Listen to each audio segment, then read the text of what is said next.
Assalamualaikum warahmatullahi wabarakatuh. Halo teman-teman semua, perkenalkan kami dari kelompok 4 kelas HIB Indralaya. Kali ini akan menjelaskan mengenai ekonomi politik global yang topiknya yaitu regionalisme. Simak penjelasannya ya.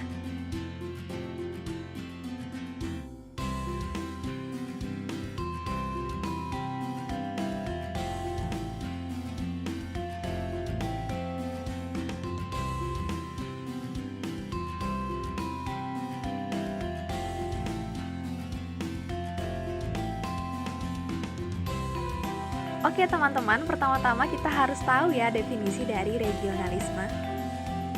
Definisi dari regionalisme itu merupakan kebijakan ataupun peraturan yang mana aktor negara dan juga non-negara melakukan kerjasama dan koordinasi strategi dalam suatu wilayah regional. Jadi kompleksitas HI itu bukan hanya antar nation state tapi juga regional. Fenomena regionalisme telah ada sejak abad ke-19. Penjelasannya disimak ya. Gelombang pertama dimulai pada abad ke-19, di mana revolusi industri dan kemajuan teknologi berdampak pada masifnya perjanjian perdagangan bilateral antara negara di kawasan Eropa sehingga terbentuknya regionalisme di kawasan Eropa. Gelombang kedua ditandai dengan Perang Dunia I, di mana regionalisme justru melahirkan blok-blok perdagangan yang diskriminatif dan protektif sehingga terindikasi menyebabkan Great Depression pada 1930. Gelombang ketiga muncul pasca Perang Dunia Kedua, yaitu adanya dekolonisasi negara-negara terjajah dan menjadi negara-negara berkembang yang bergantung pada negara-negara maju. Gelombang terakhir dimulai pasca Perang Dingin, di mana adanya peningkatan interaksi kerjasama antar negara dalam kawasan sehingga menyebabkan interdependensi. Oke, selanjutnya kita akan membahas mengenai integrasi ekonomi. Apa sih itu integrasi ekonomi? Ini penjelasannya.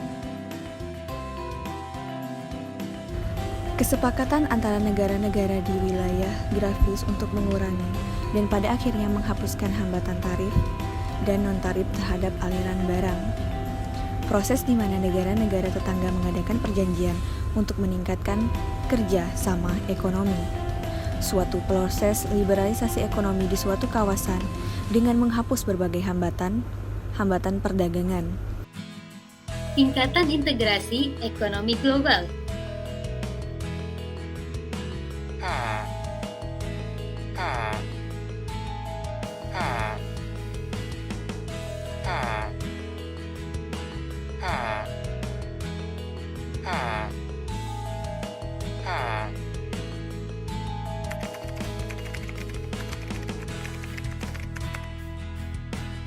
Kawasan perdagangan bebas.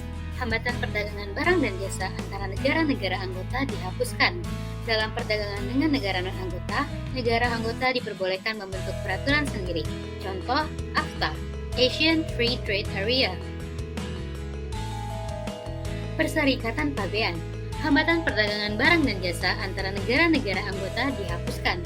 Dalam perdagangan dengan negara negara anggota harus menggunakan peraturan yang telah disepakati bersama dan dalam pelaksanaannya diawasi oleh pengendali administratif. Contoh, Komunitas Andes. Pasar bersama. Barang, jasa, faktor produksi bergerak bebas antara anggota.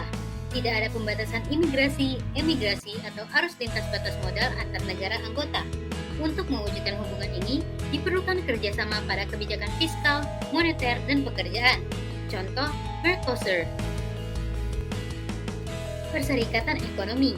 Dalam perserikatan ekonomi, tidak hanya melibatkan arus bebas produk, faktor produksi antar negara anggota, dan penerapan kebijakan perdagangan eksternal umum, tetapi juga membutuhkan mata uang bersama, harmonisasi tarif pajak anggota, dan kebijakan moneter serta fiskal bersama. Hubungan ini menuntut pengorbanan kedaulatan nasional. Contoh, Uni Eropa hingga tahun 1970. Perserikatan politik. Karena kebutuhan akan sistem birokrasi yang dapat dipertanggungjawabkan kepada negara-negara anggota perserikatan ekonomi, maka memicu pembentukan alat politik sentral yang mengkoordinasi kebijakan ekonomi, sosial, dan kebijakan asing dari negara-negara anggota. Bentuk-bentuk regionalisme ekonomi. Beberapa contoh di antaranya adalah NAFTA dan European Union.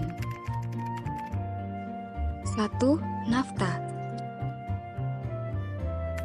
NAFTA adalah kesepakatan untuk melakukan free trade antara tiga negara, yaitu Amerika Serikat, Kanada, dan Meksiko. Tujuan NAFTA: 1. Penghapusan penetapan tarif atas 99% barang yang diperdagangkan pada 3 negara. 2. Penghapusan berbagai batasan-batasan dalam investasi langsung luar negeri. 3. Perlindungan hak kekayaan intelektual. Pencapaian NAFTA. Beberapa di antaranya adalah investasi asing langsung atau FDI meningkat, ekspor dari Amerika Serikat dan Kanada ke Meksiko meningkat secara signifikan, kemudian ekspor Meksiko ke Amerika Serikat dan Kanada juga mengalami kenaikan yang signifikan. 2. European Union. European Union atau Uni Eropa adalah organisasi antar pemerintahan dan supranasional yang beranggotakan negara-negara Eropa. Sejarah Uni Eropa.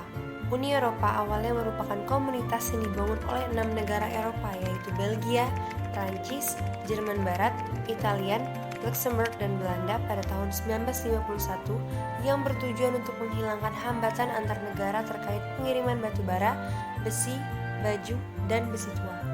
Pada 1957, komunitas-komunitas tadi menandatangani perjanjian Traktat Roma atau Treaty of Rome dan mendirikan komunitas Eropa. Dengan berjalannya waktu, banyak negara sekitar komunitas Eropa yang bergabung seperti Britania Raya, Irlandia, Denmark, Yunani, Spanyol, dan Portugal. Pada 1986, dibuatlah Perjanjian Undang-Undang Eropa Tunggal atau Single European Act. Setelah Perjanjian Undang-Undang Eropa Tunggal diterapkan, Jerman Timur reunifikasi dengan Jerman Barat. Pada 1991, lahir sebuah perjanjian yang merubah nama Komunitas Eropa menjadi Uni Eropa. Perjanjian tersebut bernama Traktat Maastricht. Uni Eropa terus berkembang karena adanya penyatuan ekonomi dan politik. Hal ini membuahkan pertumbuhan ekonomi yang lebih cepat daripada ekspektasi. Hingga tahun 2007, Uni Eropa terdiri dari 27 negara anggota, sehingga jumlah penduduk Uni Eropa mencapai lebih dari 500 juta dan PDB hampir mencapai 11 triliun lebih besar daripada Amerika Serikat, di mana Uni Eropa telah menjadi negara adidaya global. Struktur politik Uni Eropa. Uni Eropa memiliki tingkat integrasi regional hingga politik. Kebijakan Uni Eropa dirumuskan dan diimplementasikan menyeluruh ke semua negara anggota, dan perumusan kebijakan ini dilakukan oleh 4 lembaga utama, yakni Komisi Eropa, Dewan Uni Eropa, Parlemen Eropa, dan Mahkamah Agung. Yang pertama, Komisi Eropa memiliki tujuan yakni merancang undang-undang, melaksanakan, dan memantau apakah hukum Uni Eropa dijalankan oleh negara-negara anggota. Yang kedua, Dewan Uni Eropa memiliki tujuan untuk mengangkat Komisi Eropa dan menyetujui rancangan undang-undang Uni Eropa. Yang ketiga, Parlemen Eropa memiliki tugas untuk menyetujui undang-undang, mengawasi Komisi Eropa, dan membuat amandemen. Dan Mahkamah Eropa memiliki tujuan sebagai lembaga penengah dan menerima laporan pelanggaran kewajiban dan hak. Keuntungan dan kerugian implementasi Uni Eropa. Keuntungan: 1. Efisiensi dalam penanganan satu mata uang. 2. Memudahkan untuk membandingkan harga di Eropa. 3. Terbentuknya stabilitas harga. 4. Memberikan dorongan yang kuat untuk mengembangkan pasar modal. Kerugian: 1. Otoritas nasional telah kehilangan kontrol atas kebijakan moneter. Kedua, Uni Eropa tidak optimal dalam mengelola kawasan mata uang euro. Ketiga, memaksa negara-negara untuk mengikuti aturan main Uni Eropa. Alasan untuk integrasi ekonomi regional. Dari segi ekonomi, memungkinkan suatu negara dalam bagian integrasi untuk mengkhususkan diri dalam produksi barang dan jasa yang dapat menghasilkan output yang efisien. Perdagangan bebas dan investasi adalah positive sum game. Positive sum game merupakan sebuah permainan dari beberapa negara yang bergabung dan menghasilkan nilai positif, di mana saling menguntungkan satu sama lain dan nantinya akan bersifat mutualisme. Dari segi politik, menghubungkan ekonomi tetangga dan membuat mereka saling mutualisme dalam menciptakan inisiatif kerjasama politik sehingga mengurangi potensi konflik kekerasan. Mengelompokkan ekonomi negara anggota, maka dapat meningkatkan ketahanan politik negara-negara tersebut di dunia. Hambatan dalam integrasi ekonomi regional. Pertama, bangsa secara keseluruhan dapat mengambil manfaat secara signifikan dari perjanjian bebas regional. Kelompok-kelompok tertentu mungkin saja menderita kerugian. Kedua, hambatan integrasi muncul dari keprihatinan atas kedaulatan nasional. Kekhawatiran tentang kedaulatan nasional muncul karena tuntutan integrasi ekonomi tertutup, bahwa negara memberikan beberapa tingkat kontrol atas isu-isu kunci seperti kebijakan moneter, kebijakan fiskal, misalnya kebijakan pajak, dan kebijakan perdagangan. Penolakan terhadap integrasi ekonomi regional. Sistem ini hanya menguntungkan kelompok yang kuat dan kurang berpihak pada kelompok yang lemah, baik negara anggota dan juga negara non-anggota. Negara non-anggota dengan daya saing industri yang kurang kompeten kesulitan berkembang karena terhalang hambatan tarif dan non-tarif yang diadakan oleh negara anggota. Sedangkan negara anggota tidak ada hambatan sehingga sulit berkompetisi di pasar negara-negara anggota integrasi ekonomi regional. Sebagai contoh, penderitaan petani Indonesia setelah diberlakukannya ACTA or known as Asian-China Free Trade Area. Dalam perjanjian ini, negara-negara yang ambil bagian dalam Asian-China Free Trade Agreement harus membuka negaranya untuk ekspansi modal yang bersumber dari China. Ini merupakan kerugian karena Indonesia tidak mampu menghadapi gelombang kekuatan modal China yang begitu besar. Dengan modal yang besar, China dapat memproduksi barang dan jumlah banyak dan lebih murah. Hasil pertanian dalam negeri akan dibenturkan dengan produk-produk impor dari China. Semua negara-negara ASEAN yang telah menyepakati perdagangan bebas ACTA dibebankan kewajiban untuk tidak menarik bea masuk barang-barang dari China, termasuk produk-produk buah, sayur mayur, dan hasil pertanian, yang pada dasarnya di negara kita pun persediaan sudah berlimpah.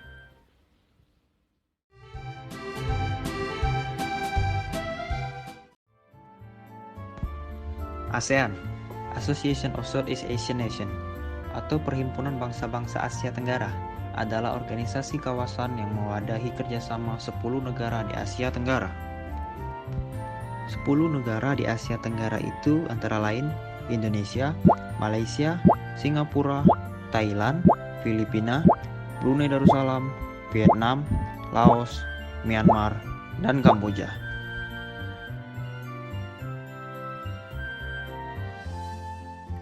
ASEAN sendiri terbentuk pada tanggal 8 Agustus 1967 di Bangkok, yang ditandatangani oleh 5 menteri luar negeri dari 5 negara, yaitu 5 negara yang menandatangani dokumen yang secara tradisional dikenal sebagai pendiri ASEAN, yaitu Indonesia, Filipina, Malaysia, Singapura, dan Thailand, sekaligus merupakan negara-negara anggota pertama dari organisasi regional tersebut.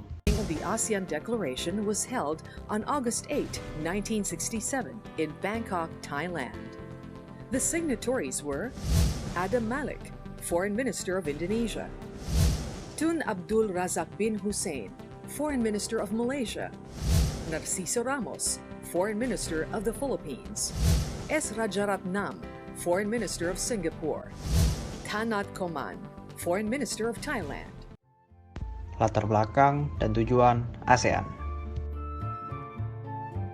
Pendirian ASEAN dilatar belakangi oleh ketidakstabilan ekonomi dan persamaan nasib negara-negara di Asia Tenggara yang hampir semuanya mengalami penjajahan, kecuali Thailand. Pendirian ASEAN memiliki tujuan yang mulia, yakni sebagai badan kerjasama di bidang ekonomi, politik, sosial budaya, untuk menciptakan stabilitas dan kedamaian di kawasan Asia Tenggara berdasarkan piagam PBB atau UN Charter. Salah satu wujud komunitas ASEAN adalah terciptanya integrasi ekonomi melalui Masyarakat Ekonomi ASEAN atau MEA. Pembentukan AFTA sendiri merupakan langkah awal dalam rangka mendukung proses terciptanya MEA. Konsep utama mekanisme kerja dari AFTA antara lain: 1. Penurunan hambatan tarif perdagangan untuk sejumlah produk bagi anggota ASEAN. 2. Liberalisasi dalam semua bidang termasuk menghilangkan segala hambatan non-tarif. 3. Penurunan hambatan untuk akses pasar di sektor jasa bagi negara anggota ASEAN. Salah satu alasan logis terbentuknya komunitas ekonomi ini disebabkan oleh keadaan yang selama ini menggambarkan kelemahan institusi ASEAN. Institusi ini tidak cukup memiliki kewenangan atau otoritas dalam menentukan berbagai masalah kebijakan ekonomi yang justru sangat diperlukan saat ini.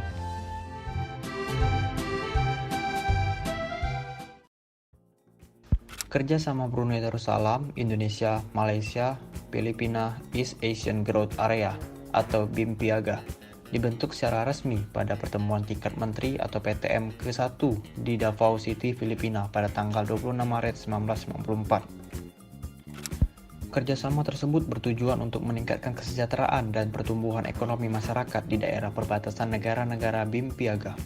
Para pelaku usaha diharapkan menjadi motor penggerak kerjasama dimaksud, sedangkan pemerintah bertindak sebagai regulator dan fasilitator. In 1994, four nations forged a shared vision to revive centuries-old traditional trade links. National boundaries had imposed barriers on these historical routes, and countries sought to revitalize their trade connections. Their vision gave rise to the Brunei Darussalam, Indonesia, Malaysia, Philippines, East ASEAN Growth Area, BIMPIAGA. Wilayah Indonesia yang menjadi anggota BIMPIAGA antara lain Kalimantan Barat, Kalimantan Timur, Kalimantan Selatan, Kalimantan Tengah, Sulawesi Utara, Sulawesi Tenggara, Sulawesi Selatan, Sulawesi Tengah, Sulawesi Barat, Gorontalo, Maluku, Maluku Utara, Papua, dan Papua Barat. Salah satu isu yang menonjol dalam kerjasama ekonomi subregional termasuk BIMPIAGA adalah subregional connectivity. Dalam hal ini, subregional connectivity diharapkan mendukung terwujudnya regional connectivity di wilayah ASEAN sebagaimana yang termaksud dalam ASEAN Master Plan on Connectivity. BIMPIAGA memandang penting konektivitas sebagai salah satu instrumen kunci dalam mewujudkan visi BIMPIAGA sebagai salah satu lumbung pangan dan pusat pariwisata alam di ASEAN dan wilayah lain di Asia.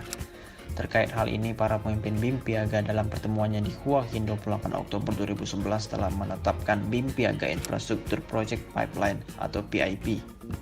Selain konektivitas dan pariwisata alam, fokus bidang kerjasama BIMPIAGA adalah ketahanan pangan. BIMPIAGA saat ini sedang melakukan pembahasan mengenai Food Basket Strategic Plan of Action sebagai upaya untuk mewujudkan visinya sebagai salah satu pusat lumbung pangan ASEAN dan wilayah lain di Asia. Baiklah, terima kasih kawan-kawan. Sekian. Bila ada kata-kata yang tidak berkenan, kami mohon maaf. Kepada Tuhan kami minta ampun. Wabillahi taufiq wal hidayah. Wassalamualaikum warahmatullahi wabarakatuh. Salam dari Binjai.